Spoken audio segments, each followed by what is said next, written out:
Billy the Casse. Tu peux m'aider? Ah, on m'appelle? Mar. Tu vas voir, ça va le faire. Ah bah merci Rémi.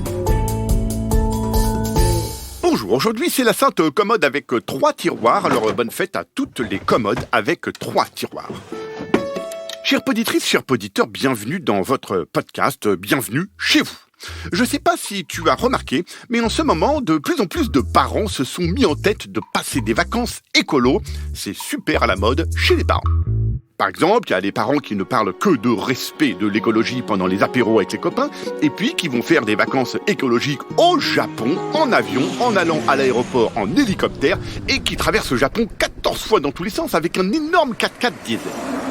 Chaque jour, ils utilisent aussi 250 bouteilles de plastique par personne, ils prennent 3 bains, et puis ils disent « Ah, mais attention, je ferme le robinet quand je me brosse les dents, je jette le papier dans la poubelle papier, et je tire la petite chasse quand je fais un petit pipi !» À cela, je sais pas trop ce qu'on peut leur dire, j'ai pas trop de solutions. Et puis, il y a les parents écolos qui vous embarquent par exemple en vacances, randonnée, campagne, plein air, sensations, espace, immersion, nature, respect des animaux. Trop nul. Pour ces vacances-là, les parents, ils te donnent un sac rempli de trucs écolos, pas beaucoup d'habits que tu laveras avec un savon spécial qui abîme pas la nature, ça lave pas très bien, mais ça pollue pas. Tu auras aussi une gourde qui te suivra partout toute la journée. Une gourde, c'est une bouteille d'eau réutilisable, pas ta sœur. Tu ne mangeras que des barres de céréales faites par papa depuis des mois. Tu auras du dentifrice aux orties qui pique un peu la bouche et qui nettoie pas trop bien les dents, mais qui est écologique. Pour la crème solaire, tu vas devoir t'enduire le corps de beurre parce que ça pollue pas le beurre. Tes parents, ça fait des mois qu'ils apprennent à faire des barres de céréales avec des noisettes, des noix, des amandes, du saindoux, du miel et de la farine, mais ça fait aussi des mois qu'ils apprennent à se nourrir directement dans la nature. C'est pour ça que vous partez tous en randonnée de 15 jours sans apporter aucune nourriture. Papa et maman expliquent que maintenant, ils savent parfaitement se débrouiller en autonomie alimentaire totale, sans jamais aller au supermarché ou dans l'épicerie de Ginette. Ils ont même laissé leur portable à l'auberge parce qu'ils ont passé un diplôme de secouriste sous prétexte que ça évitera de déranger un hélicoptère pour une entorse du genou.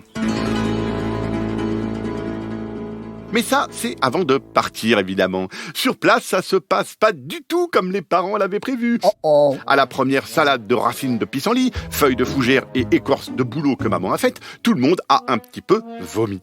Papa a rempli des gourdes dans un ruisseau dans lequel on a vu une vache lâcher une bouse de 7 kilos, accompagnée de 12 litres de pipi.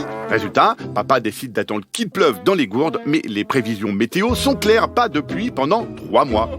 Pour le petit déjeuner, maman décide de traire la vache pollueuse, mais en récoltant 8 gouttes de lait. Elle se fait marcher dessus par la vache de 600 kilos, pied cassé. Papa lui fait des béquilles en bois pas solides et quand maman a fait 3 pas, les béquilles se cassent et le coude de maman avec. Pas grave, elle suçote une carotte sauvage, il paraît que c'est bon pour les fractures.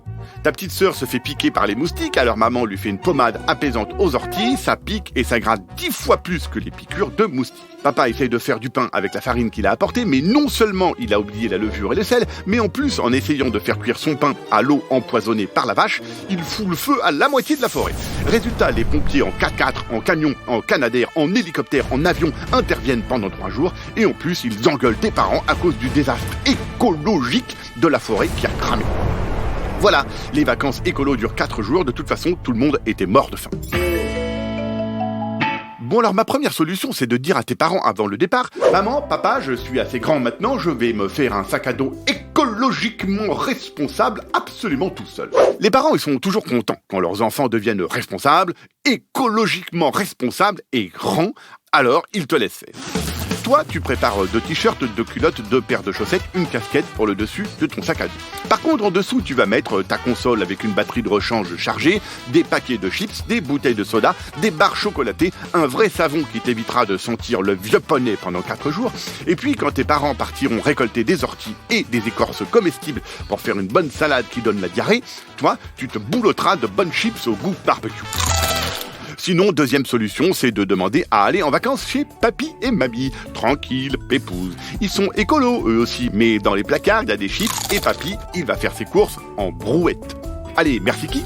Ah bah merci Rémi.